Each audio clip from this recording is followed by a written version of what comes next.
Welcome along to episode 823 of The Milk Bar. Jason Forrest here with you as ever. On the show this week, Willenhall Musical Theatre Company let us know about their production of The Wizard of Oz, which is at the Dumpster Mill from the 8th of April. We'll be catching up with Kat the Vet and finding out whether you let your pets on the settee.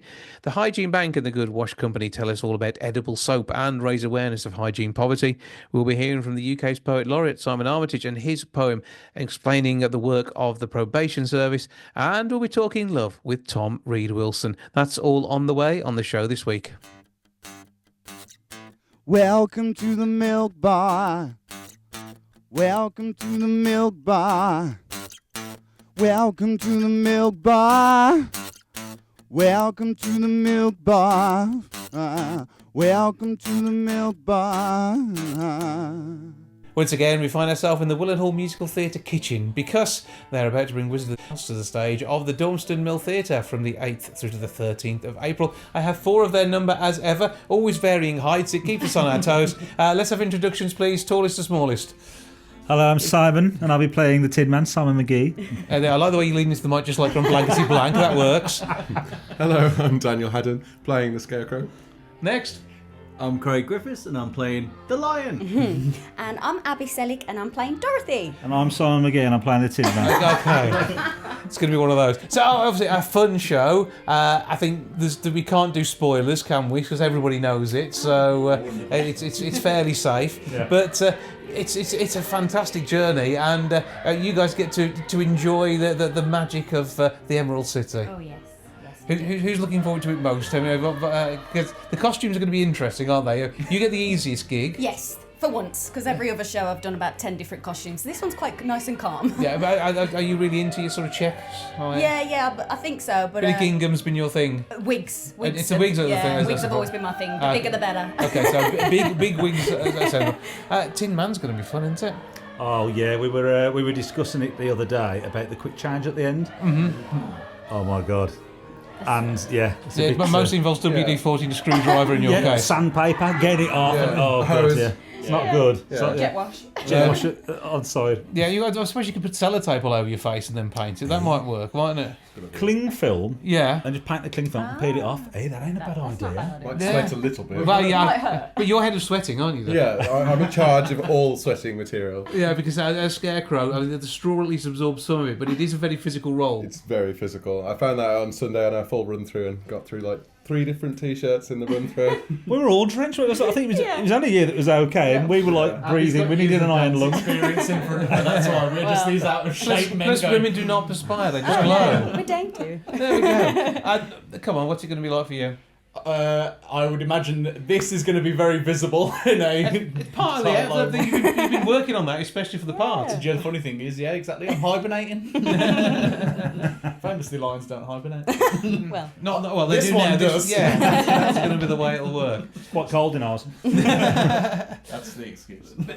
I think it is the fact that even though you'll still all be in colour at the start, you'll still almost feel as if it's in black and white, won't you? Yeah. And then you'll become Technicolor when you start off in Oz. It's like that psychological feeling, isn't it? Or even psychological. Yeah. That's the one. There's some nice hints in the costumes. Yes, yeah. I think most of the costumes at the start are quite sepia, black and whitey, and then it does change as we go to ours and become more colourful. Yeah. So, But we ain't seen the costumes yet, have we? but that's what we've been told. The idea. Yeah. So it's always a nice surprise. I think that's, again, if this is the magical world of theatre, isn't it? You never know what you're going to get. And even in pro shows, often that sort of thing is last minute, it all happens. Yeah. In the world of Amdram, when everything's moving around doing amazing gigs for people all over the place, I think it just brings it together again well. So, Dumpster Mill, fantastic theatre. It's going to look fantastic.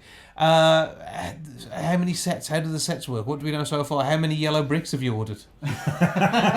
Well, from B&Q. Yeah. All the DIY places are available. They're not these days. I think we've only got B&Q left, to be fair. There's a lot of different things, and I believe, if I'm right, it's the first show Willenhall's done with flying, isn't it? Yes. Yes, we've got a bubble and a balloon, which are actually flying up and in and out, and we have one whole day of technical. Yes. To get it all right. Just for the bubble. And to get everything in. Who gets to fly with the bubble? That is Glinda.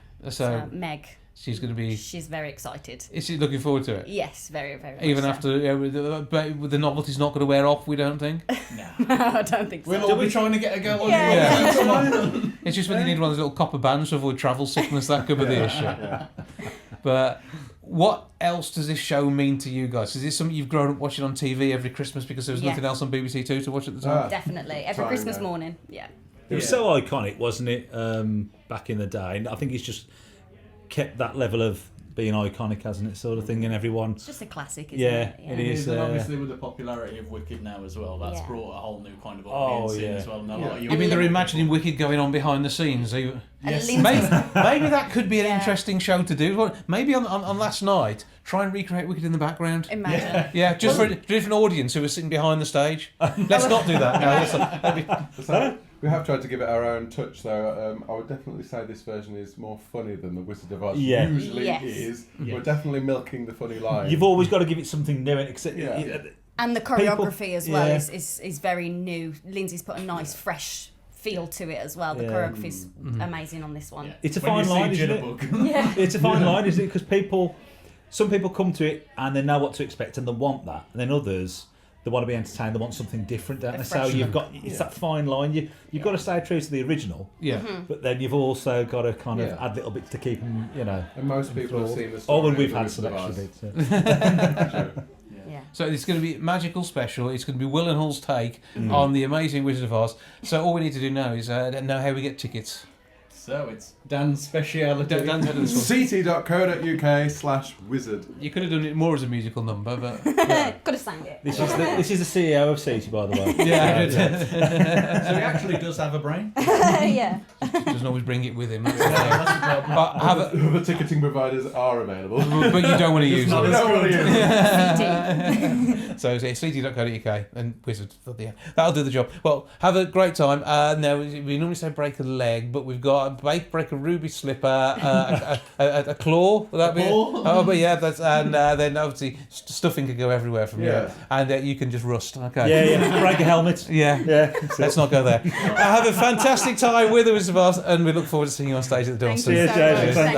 Jason. Thank you.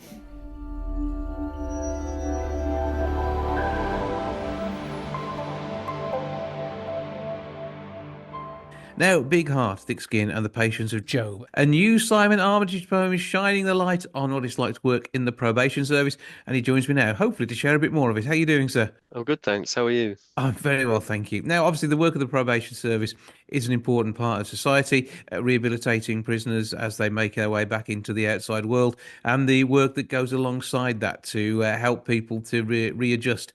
Obviously, coming to this one must have been an interesting challenge and required quite a bit of research. Yeah, both research and recall. I used to be a probation officer back in the day, so I've had quite an unusual career path. I did a geography degree and then went into the probation service. So I was drawing to some extent on memory, but also interviewed a lot of probation officers who are in post now to ask them, what their job was like. And I thought it would have changed massively because I know, the criminal justice system's changed and the world's changed a lot since that time. But there were, that they were telling me stories that were very familiar. And I started by asking them all, what was a typical day in the life of a probation officer, and they nearly all laughed because they were saying, there isn't really a typical day. You can have a plan and goals and objectives, but really as soon as you get into the office on a Monday morning,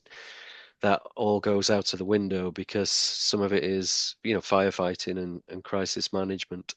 Helping those who may not necessarily know how to the help that they're looking for, and being able to be there to give this a smooth transition in this world. But your dad was a probation officer as well, wasn't he?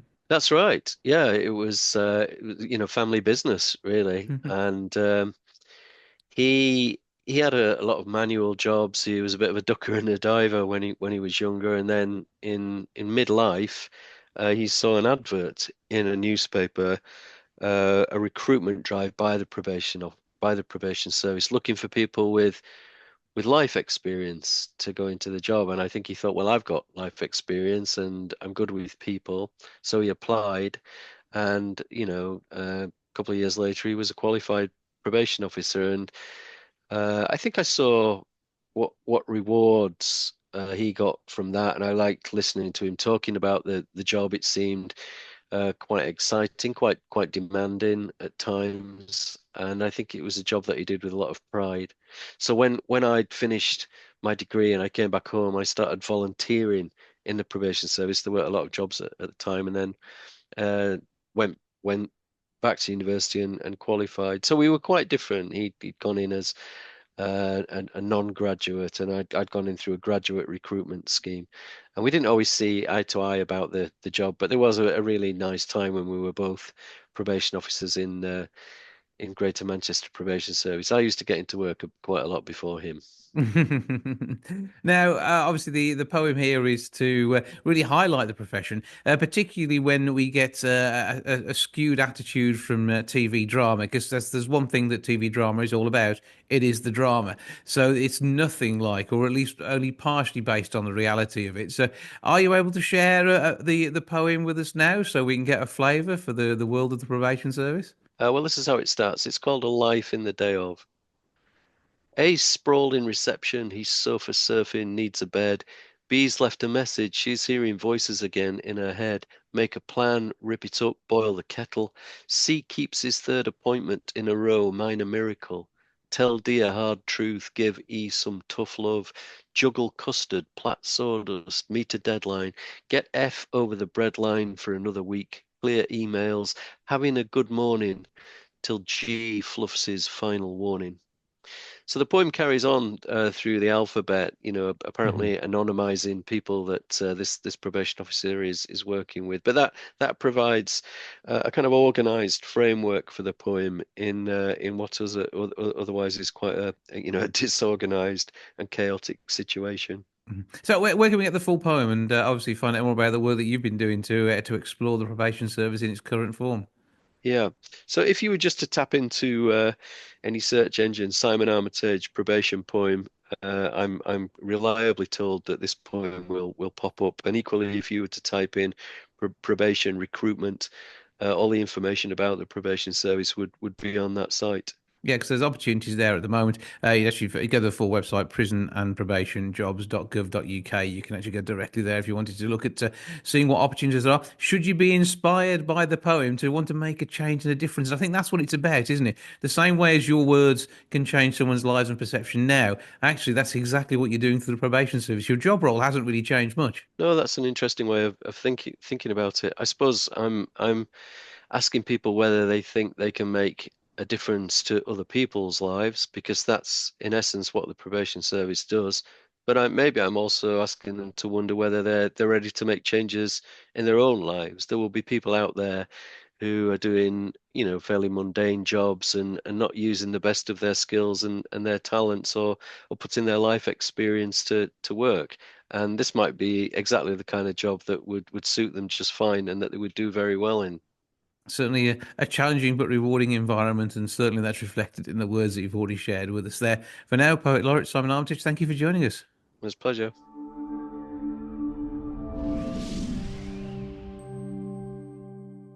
To mark National Pet Month, new research has been done which is showing that more of us are letting pets on our sofas than ever before.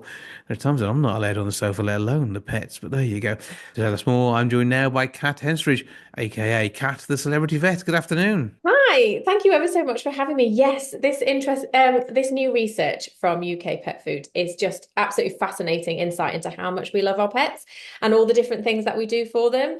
So you're right, 60% of us cuddle them on the sofa, over 50% of us give them treats. Personally, I think those figures are probably a bit higher. I can't imagine anyone has a cat and doesn't let it on the sofa. You don't have any choice. If it wants to go on the sofa, it's going on the sofa. Yes, cats make their own decisions, don't they? So yes, I think there can't be many cats that don't think that the sofa is theirs, really. But making your pet's birthday cakes, that's more of a novelty, isn't it? Yes, I love that. 25% of people make their pet a birthday cake. Isn't that absolutely fantastic? I love that. And it just goes to show how much we do love them and how much we treat them as family members, because of course any other family member is going to get a cake on their birthday. So why shouldn't the cat or the dog? It just proves that they really are genuinely part of our families these days. Yeah. Now, as Kat the vet, though, you very often you're seen out there. People know you and know how you look after animals, and again, it's all part of looking after them well, isn't it? And making sure they get the right nutritional balance. Whereas if you're making a birthday cake, no chocolate frosting for dogs. Thank you very much. However, we still need to be mindful of what we're putting in their bowls every day of the year.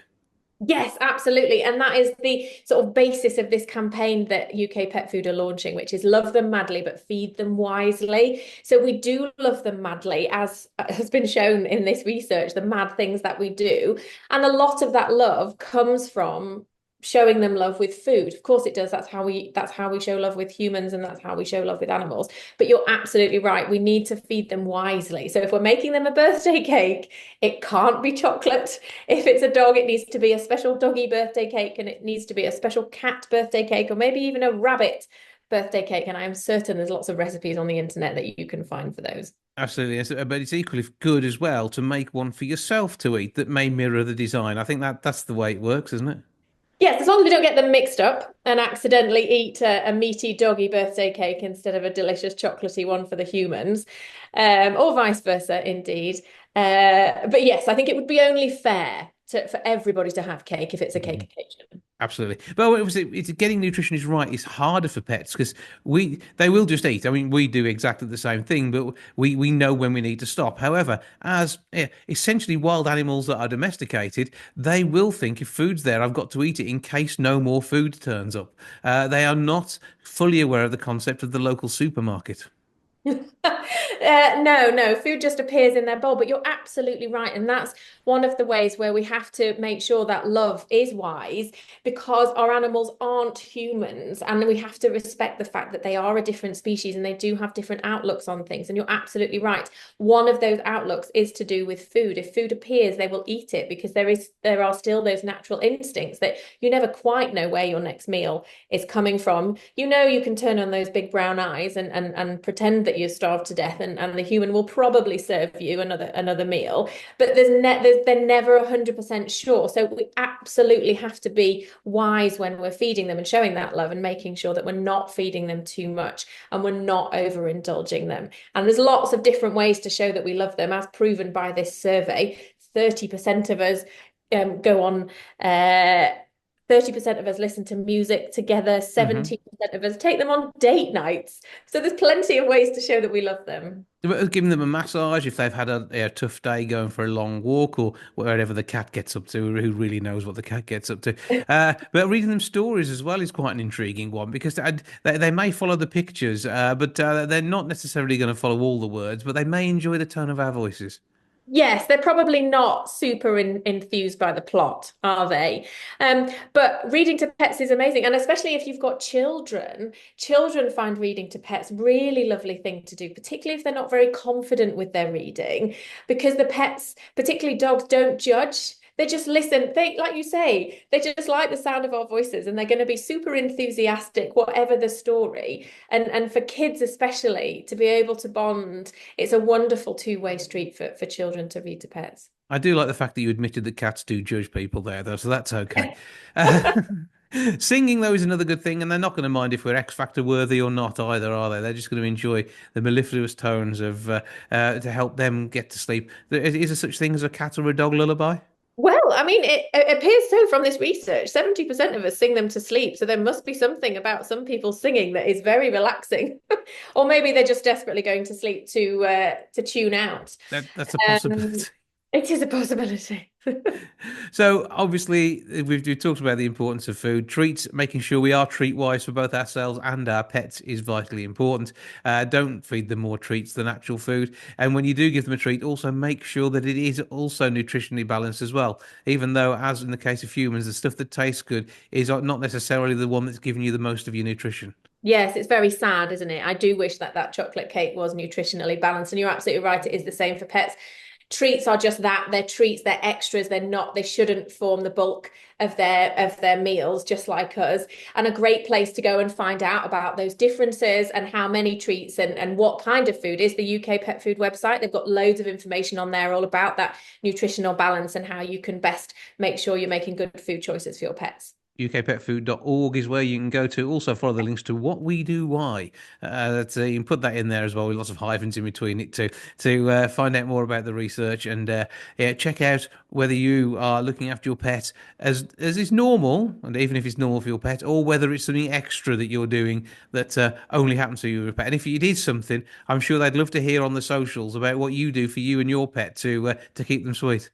Oh, yes, please get involved in National Pet Month and the UK Pet Food pages. We are all mad about our pets and we're all mad in our own special ways. So hearing about that, I would love that. That would be great. Well, Celebrity Vet Cat, the vet, Cat Henstridge, thank you for joining us. Thank you for having me.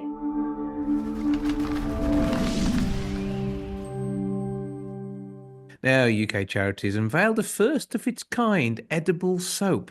If you're fancying a nibble whilst you're having a bath, this could be for you. To tell us more, I'm joined now by Ruth Brock, CEO of the Hygiene Bank, and Mandy Powell, CEO and co-founder of The Good Wash. Good afternoon to you both.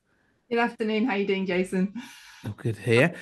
So who do we start with on this one? Because Ruth, I mean, we know the amazing work that you do as part of the Hygiene Bank to help people when it comes down to the fact they're often having to choose between food on the table or the ability to be able to purchase hygiene products. Is something which is sadly affecting many thousands of people across our area and many millions across the UK. But this is something which is a bit novel to make people think, isn't it? It absolutely is, Jason. It's not a product. It's a protest. We have been absolutely delighted to work with Mandy on developing this product and on this campaign. But the concept of an edible soap is to highlight the absolutely invidious choice that people across this country and across your region are having to make every day, choosing between putting food on the table, paying their bills, and essential basic items that we all rely on to look and feel clean and professional and ready to go about our day.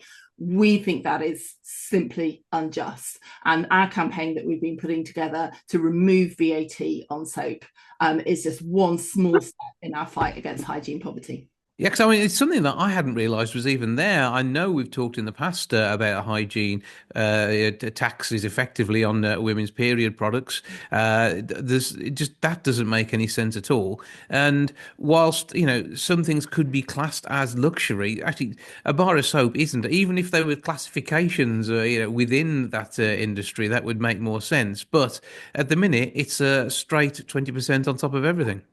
Hygiene poverty is a public health issue, and I couldn't agree more, Jason. Soap is a basic necessity. Now, at the time the tampon tax was removed in 2021, the then Prime Minister Rishi Sunak explicitly recognised that period products are an essential.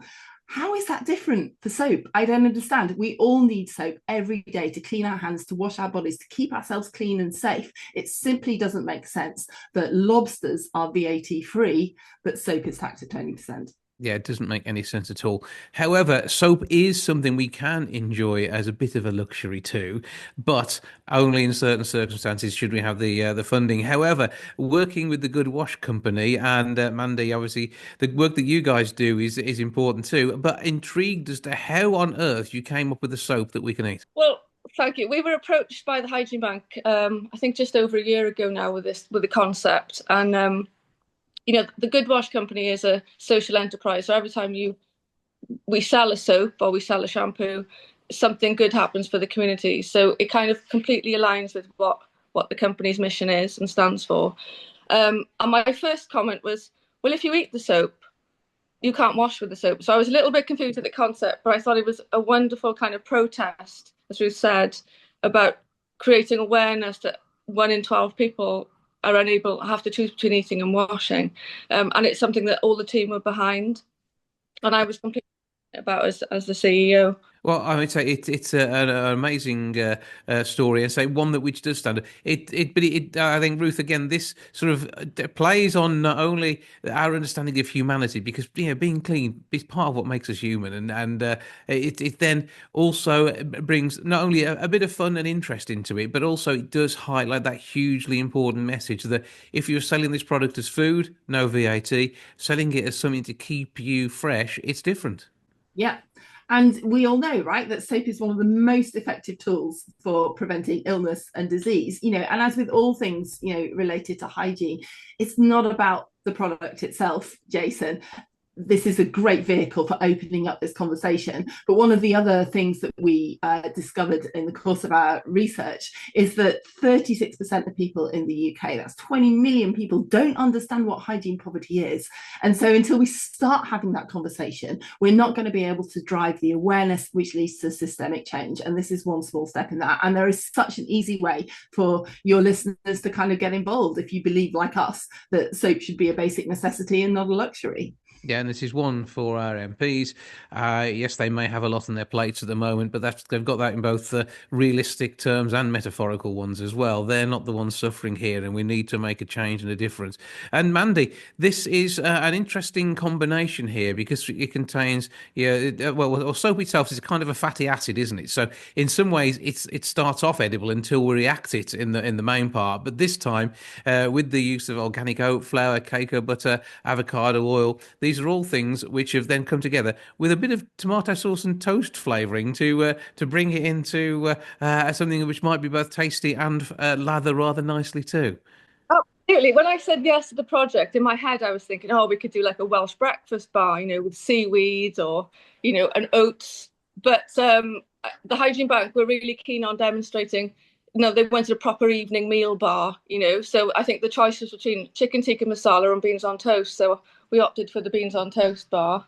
But no, we've had fun making it. As I said, it's been over 12 months in development.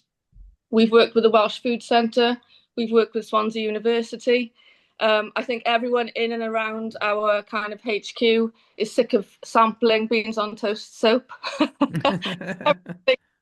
Every time the mailman comes in, I'm like, what does this taste of? And eventually we finally got there and they were saying, it tastes a bit like beans on toast. Can it leave you frothing at the mouth? Only for more, I hope. No. Depends how much you chew. Yeah, I mean, I wouldn't take a massive chunk. I'd take a nibble at a time. It's part of the novelty. This is about raising awareness. It means we're having this conversation today. Others will talk about this too. Fingers crossed we also see this in the national press over the weekend as well, because this is something which is there to sort of make a difference, cause people to think, and hopefully make the government think about VAT on soap. And I say it could even be a two-tier system, couldn't it? But certainly we need to make sure there is low-cost, available products there that people can afford within their budget structure.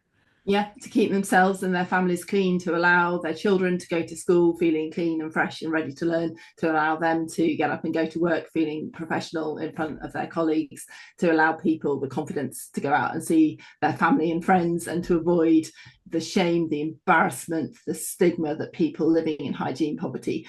5.3 million people have made a choice between buying food product and buying a toiletry product in the last 12 months. 4.2 million people are living in hygiene poverty, and every day those people are having to make these terrible choices between putting food on the table and keeping themselves and their families clean. That's just not right. So, that's why we want people to sign this petition to ask the government to remove this VAT, to make that one small difference to a family who's struggling. Okay, right, let's run through this. And first things first, where do we find the petition?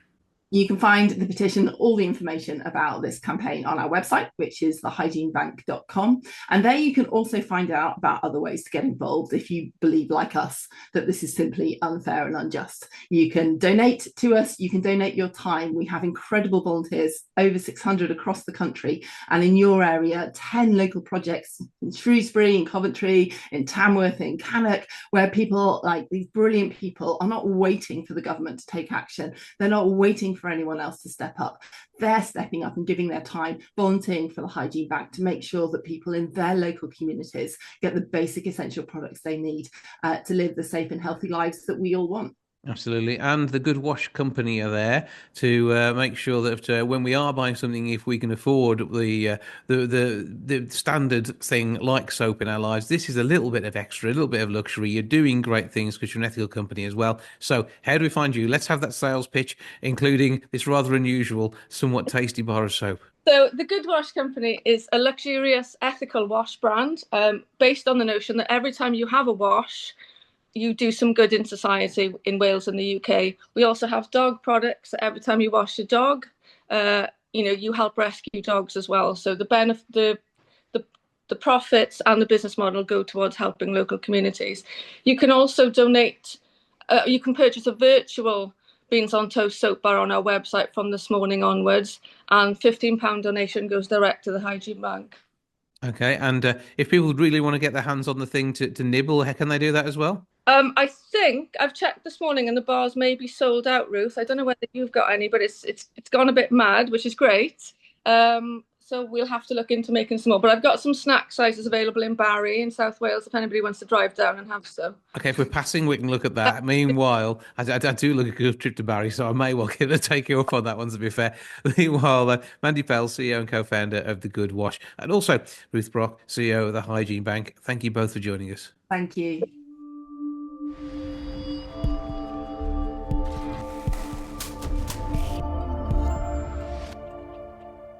Now, in this world of modern love, are we being too picky when it comes to dates?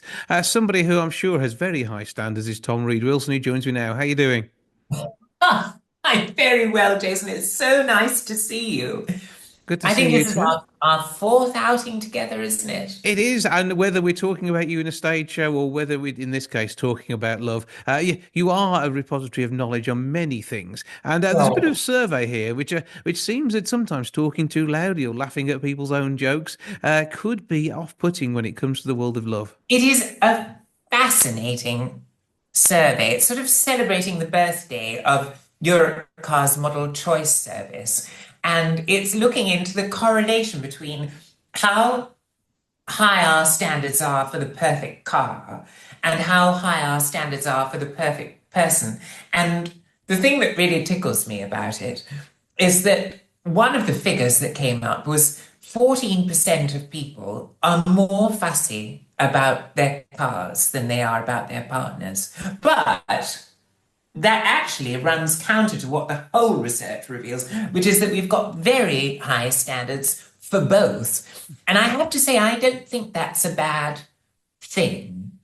I think that, forgive this rather foolish analogy, but I think a relationship's a little bit like a cuckoo clock. It's divine to have a little songbird pop out of your clock every hour and sing to you.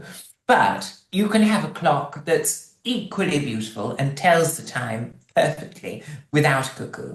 And that's where I am at the moment. And it's rather lovely. I don't miss the cuckoo. And in this survey, 28% of people are like me. They would sooner be single and not be irked. I suppose the flip side of that is that these things like poor hygiene and chewing too loudly, sort of daily minor annoyances, they can be solved in a relationship by communication. And if you can convey those things when you're tranquil and everything is easy and everything is lovely, then you can pin your colours to the mast. I think the trouble comes when you try and pin your colours to the mast when you're already fretful about something. So making sure you're in the right state of mind to be able to have a word about whatever it is vitally important. Snuggled up watching something and everything is very easy and it's easy to disbosom and you can find a lovely, innocuous way of phrasing things. Mm-hmm. Well, I mean, honesty and affection are important. Kindness, they're all great parts of being in love with somebody, and having those traits both yourself and in them is vitally important. But we do know that people have broken up over some of these little things, which turn into big things. Sometimes in around a year. Yes, well, I think what can happen is you can become a kind of a Mount Vesuvius, and you can have these annoyances daily. And you suppress them like molten lava. And it's very, very dangerous if it's not allowed to erupt. But I don't think you ever feel like that if you convey these feelings early. And unless it's a habit that somebody's totally oblivious to and can't nip in the bud, then you therefore don't have a problem anymore. Because once you've disbosomed about it, your partner thinks, well, I know that irks them, so I don't want them to be unhappy, so I'll curb that slightly. But you know what I think is very curious is that some of the things that came out in terms of what people seek in a perfect car are very like what I seek in a perfect gentleman. Well, so reliability and comfort, are those two things that you need? Reliability, comfort, and performance. I think that, for me, in a gentleman and probably a car, are the holy trinity. But do you want it automatic or do you want to have to change gears manually in both? Well, I like an eco vehicle. And with that in mind, I think most of them are these days automatic because they all tend to be a little bit newer, don't they? They do. And do you drive, Jason? I do, and I drive an automatic. I've got a diesel at the moment, which is not that environmentally friendly. But a conversation is an important one. Although you can't talk to your car, can you? That's the other thing. Europe car, No. you have to talk to their people to get the car Well, that you and want. I think this is what's marvelous because it takes away another one of life's complications. If you've got this wonderful, well, I suppose you could call it a car matchmaking agency who does the hard work for you. You know, you go to europecar.co.uk and they've got all the choices laid out for you. So if you want a spacious SUV, or if you're like me and you want an electric vehicle, then it's all done. It's all there, and you don't have to be fretful looking at the whole of the internet or the whole of car shows. You know, it's just easy. Mm-hmm. So whether you're looking for that big boot or you want it to be well endowed in other areas, they have the right car for you. You put that perfectly. Yes. And I can't enhance that at all. But obviously, when it comes down to cars, I mean, what do you drive at the moment? I am always conveyed by an electric vehicle. Always an EV. Yeah, yes, which I think is an absolute boon. I mean, it's lovely in London knowing that the emissions are a bit lower. Mm-hmm. It's a nice feeling because it was a big problem in our city. And it's diminishing happily. So, and do you treat your car with kindness as well? Are you somebody who always makes sure that it's tidy? Because obviously anything from Europe Car has got to be looked after properly, hasn't it? Yes, and that's another thing that's a kind of a nice correlation. It's quite nice to sort of treat your vehicle a bit like a beloved partner. And clearly those people in that 14% who pay more attention to the car they're picking than the partner they're picking, they must take immense care of it. I mean, that bonnet must be coruscating, Jason. And as you say, the interiors, they probably have one of those nifty little hoovers that you can charge in the car. It's always good to have a crevice tool, isn't it? Whichever way you're looking at it. So we've obviously got this research out there. We can find out more and, of course, get a bit of car dating done via Europe Car. Yes, via europecar.co.uk. Yes. Simple as that. Nip along there. And Tom, what else have you got going on at the moment that we ought to know about? I'm doing some lovely things with Channel 5. They couldn't be more different to each other. One's called the Taste Test Restaurant, and it's about great supermarket hacks. So people visit the restaurants they would an ordinary restaurant, but it's all come from different supermarkets, the food. Mm-hmm. And so they pick their favorites, and then the viewer has this tremendous hack as to where to get a bargain or when the premium products come out on top. And then the other one is following in the footsteps of the grand tourists who were the 18th century equivalent of gap year students. They kind of took a whole year doing this inverted crescent through Europe, and it was perilous. I mean, there were wolves, they had to scale the Alps, but they also got a huge amount of beauty, art, culture, and sex along the way. So it's wonderful. Sounds like a standard weekend away for you. lads, yeah. Always good to speak to you. I'll let you go off and choose your next EV with Europe Car, but thank you for joining us. Oh, thank you, Jason. It was lovely to see you again.